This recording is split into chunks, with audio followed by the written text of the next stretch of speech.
ومن يطع الله ورسوله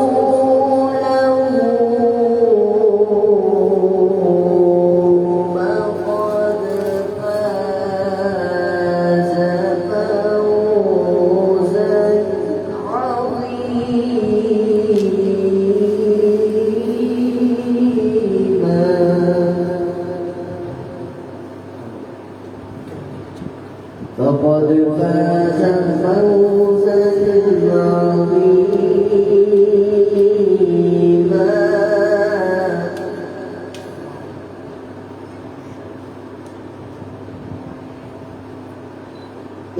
إنا عرضنا الأمانة على السماوات والأرض والجبال فأبين أن يحملنها وأشفقن منها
والليل إذا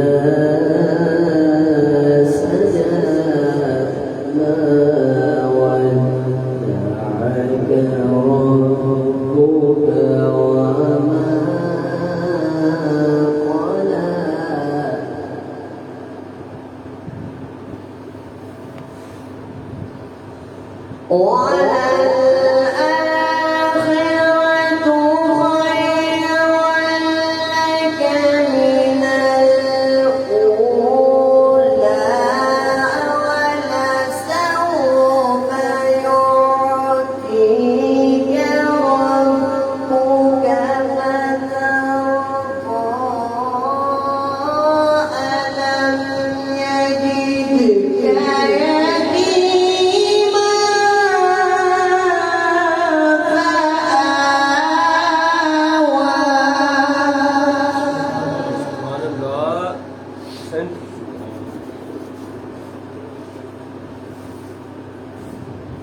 فأوعى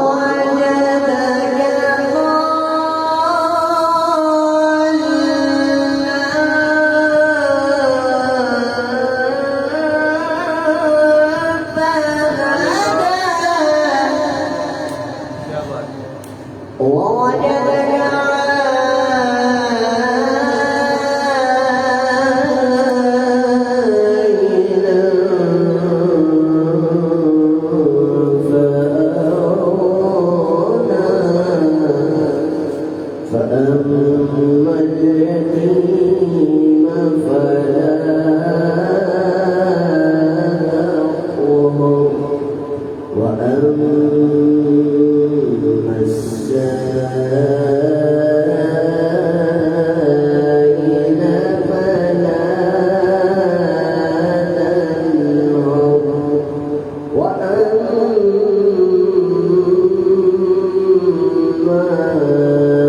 بنعمة ربك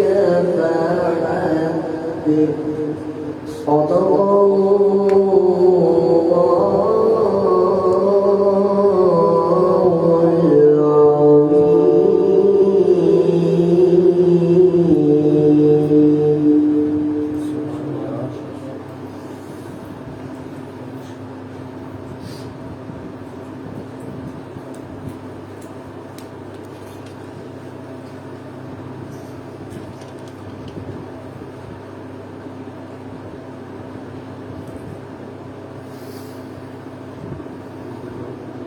الله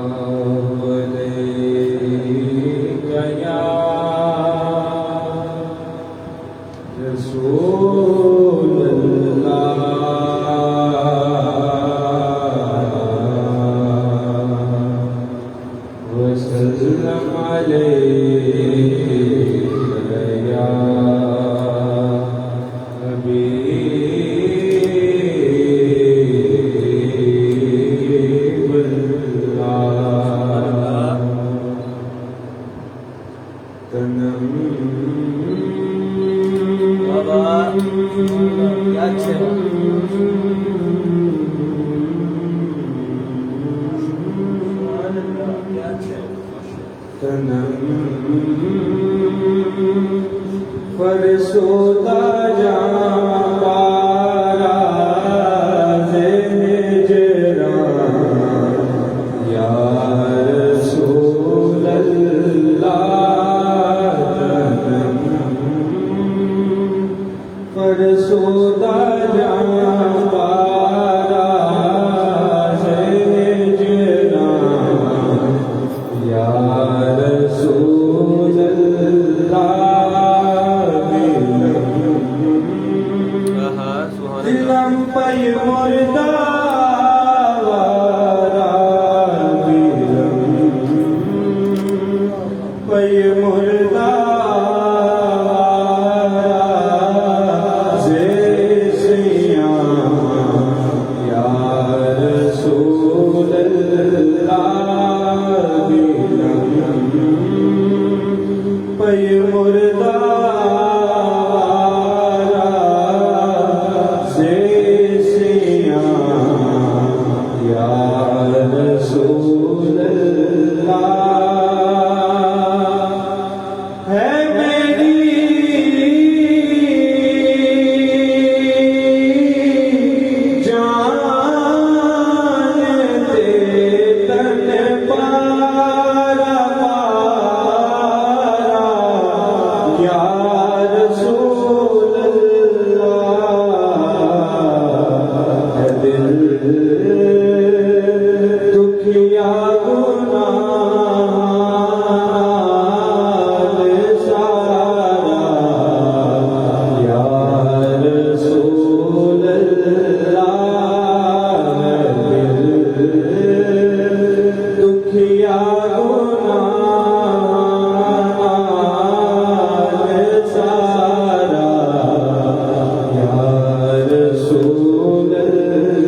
تیرے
سے کم ذات کی کیا بات ہے، سبحان اللہ، مجھ سے کم ذات کی کیا بات ہے، سبحان اللہ۔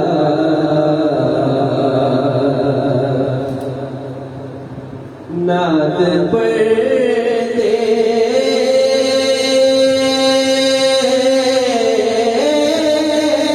ہوئے آنکھوں کو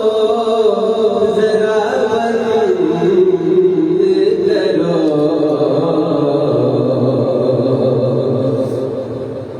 نعت پڑھتے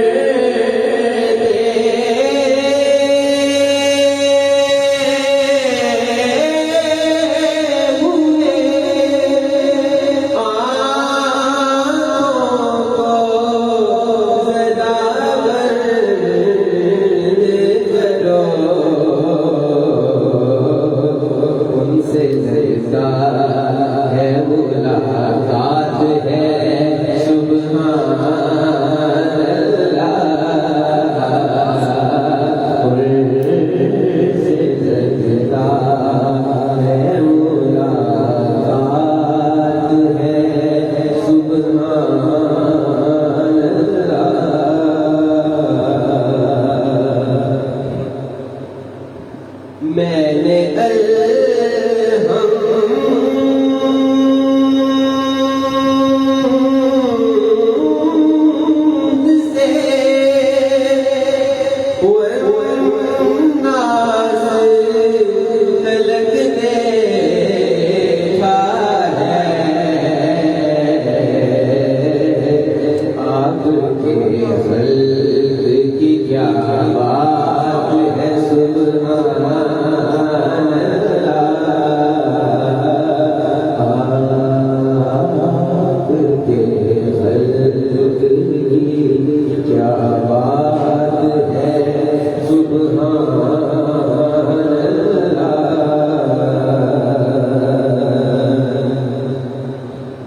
نعت لکھے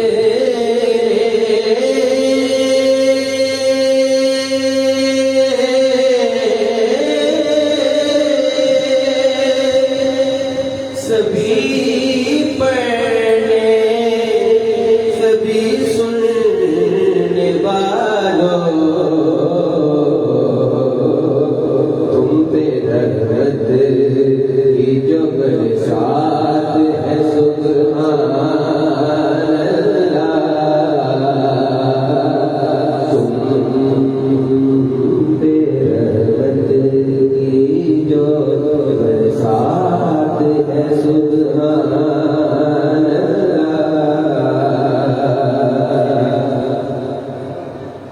میں سگے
آپ پڑھ لیجیے میرے صلی اللہ علیہ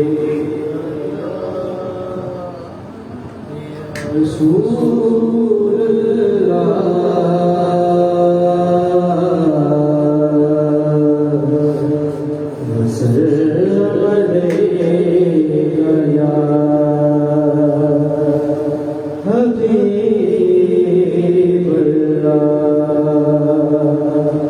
جب تیری چشم عنایت سے گزر جاتے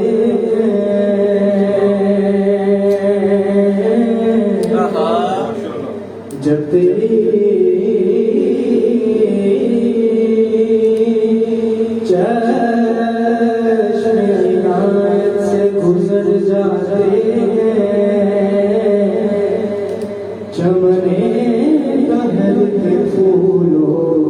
نکھر جاتے چمنے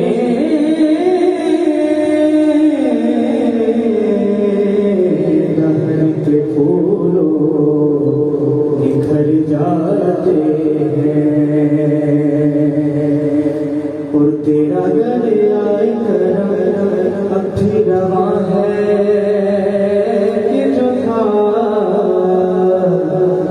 تیرا دریائے کرم اب بھی رواں ہے کہ جو تھا کتنے دریا جو چڑھ چڑھ کے اتر جاتے ہیں کتنے دریا جو چڑھ چڑھ کے اتر جاتے ہیں اور نخبتوں کے بڑے شہید کیسے رو اسلام کا جواب نخبتوں کے بڑے شہید کیسے رو اسلام کا جواب تیرے کوچے سے دبے پاؤں گزر جاتے اور درد ہستی کا مدعا ہے تیرا ذکر جمیل وقت کے گھاؤ تیرے نام سے بھر جاتے وقت کے گھاؤ تیرے سے بھر جاتے ہیں پڑھیے صلی اللہ علیہ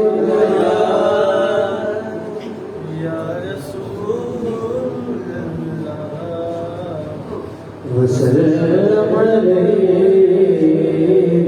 یا حبیب اللہ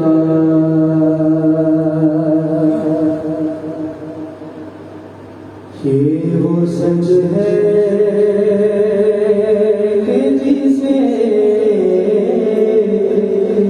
جہاں مان گیا یہ وہ سچ ہے کہ جسے جہاں مان گیا در پہ آیا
دوستی سے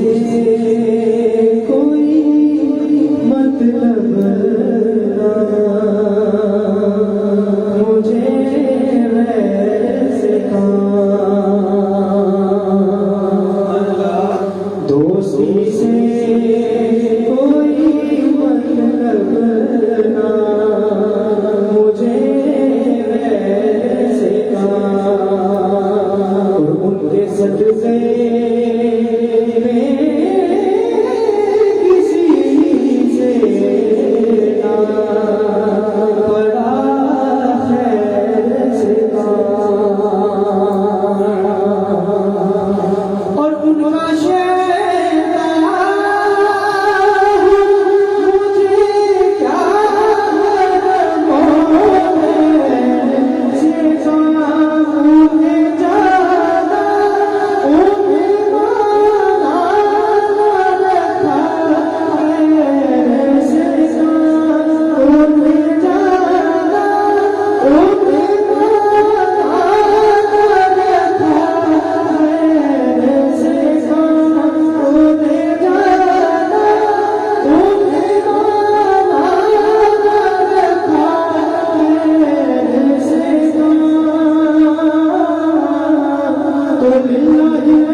تجھ سے جو پھیر کے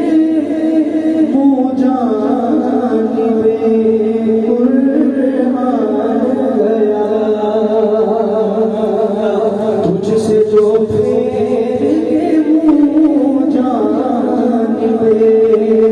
قرآن گیا تو سرخرو ہو کے نہ دنیا سے وہ انسان گیا ارے کتنے گستاخ کرے کتنوں کا ایمان گیا میں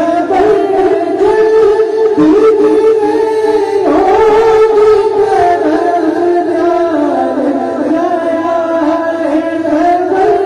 جلدی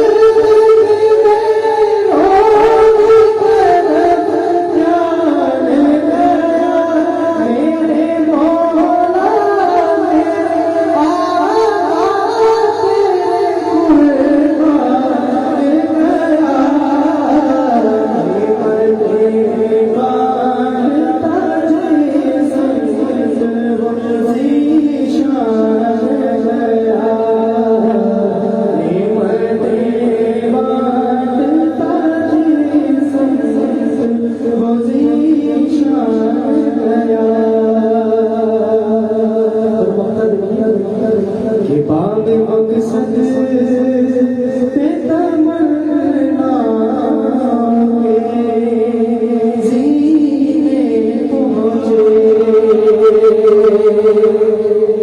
رب ساجد پہ مسیر کے سفینے پہنچے اور جن کو بھی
نحمده ونصلي على رسوله الكريم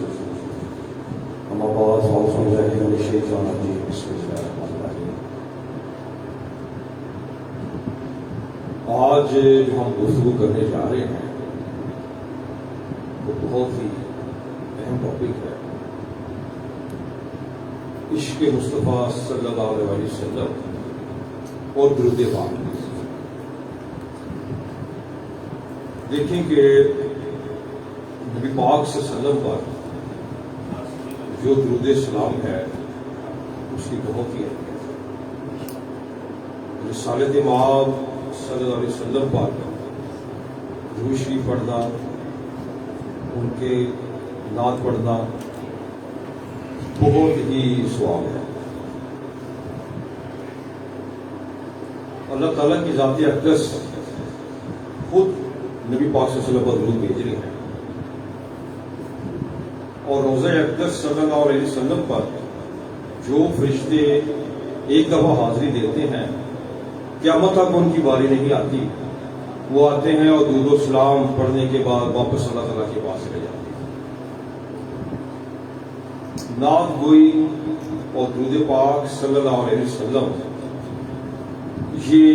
بہت نصیب کی بات ہے. میں یہ سمجھتا ہوں کہ ماشاءاللہ آپ جو سب بھائی نعت خوانی کرتے ہیں، درود و سلام پڑھتے ہیں، یہ اللہ تعالیٰ کا بہت کرم ہے. یہ قرآن مجید میں اللہ تعالیٰ ارشاد فرماتے ہیں وَفَوِّضْ أَمْرِي إِلَى اللَّهِ إِنَّ اللَّهَ بَصِيرٌ بِالْعِبَادِ، کہ ہم نے سب کچھ اللہ تعالیٰ کی سپرد کر دیا اور اللہ تعالیٰ ہی نگہبان ہے. اور جو بندے اللہ تعالیٰ کی نگہبانی میں آ جاتے ہیں وہ اللہ تعالیٰ کی رحمت میں آ جاتے ہیں. اور نبی پاک صلی اللہ علیہ وسلم پر درود پڑھنے والے، رسالت امام صلی اللہ علیہ وسلم پر نعت گوئی کرنے والے، یہ اللہ تعالیٰ کی رحمت میں ہے. تو یہ مختصر جو نشست ہے اس میں یہی ہے کہ آپ نبی پاک صلی اللہ علیہ وسلم پر درود و سلام زیادہ سے زیادہ پڑھیں، اور جو نعت گوئی ہے اس کو مزید پروان چڑھائیں. اللہ تعالیٰ قبول و منظور فرمائے. آپ کا بہت بہت شکریہ.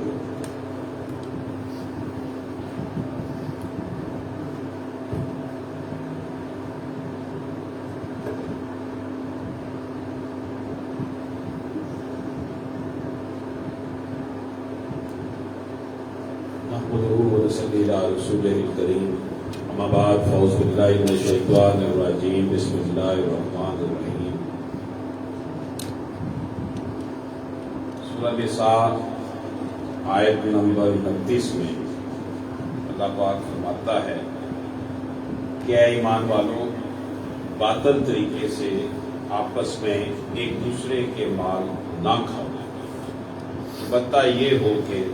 تمہاری باہمی رضامندی سے تجارت ہو، اور اپنی جانوں کو قتل نہ کرو،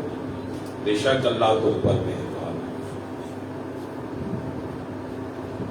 کسی چیز کو ظلم و زیادتی سے لینا کسی کے حق پر زبردستی اور ناحق قبضہ کرنا اللہ تعالیٰ کا ارشاد، اور تم آپس میں اپنے مالوں کو باطل طریقے سے نہ کھاؤ۔ نبی پاک صلی اللہ علیہ وآلہ وسلم کا ارشاد ہے، یقیناً تمہارے خون، تمہارے مال و دولت اور تمہاری عزتیں تم پر حرام ہیں۔ جب نبی پاک صلی اللہ علیہ وآلہ وسلم نے آخری خطبہ دیا تھا، اس میں ہمارے لیے پورا چارٹر آف لائف تھا۔ اسی طرح نبی پاک صلی اللہ علیہ وآلہ وسلم کا ایک اور حدیث میں فرمان ہے، کسی مسلمان کا مال اس کی اجازت اور رضامندی کے بغیر حلال نہیں۔ ہمارے ہاں جو ہمارا مروجہ نظام ہے، اس میں حلال و حرام کی تکلیف جو بالکل اس میں کوئی تخصیص نہیں رہی، جس کے ہاتھ میں جو لگتا ہے وہ کھاتا جا رہا ہے، رشوت سے، کسی کے مال پر قبضہ کر کے، کسی بھی کمزور کی جائیداد پر قبضہ کر کے، یہ ہے ہمارا آج کا جو مسلمان ہے اس کا یہ وتیرہ بنا ہوا ہے۔ ہمارے سب کانٹیننٹ میں خاص طور پر یہ رواج ہے کہ یا تو سب سے چھوٹے بھائیوں کو پراپرٹی سے، وراثتی پراپرٹی سے محروم کر دیا جاتا تھا، یا پھر بہنوں کو۔ بالعموم جو دیکھنے میں آتا ہے وہ یہی ہے کہ بیٹیوں کو ہبہ کے نام پر، تملیغ کے نام پر، دستبرداری کے نام پر ان کی پراپرٹی سے محروم کر دیا جاتا ہے۔ گویا کہ سب سے بڑی ناانصافی، سب سے بڑا حسد جو ہے وہ تو اپنے گھر سے ہی شروع ہو جاتا ہے، جب باپ اپنے بیٹوں کے پریشر میں آ کر اپنی بیٹی کو حصہ نہ دینے کی بجائے اس کو حصہ دینے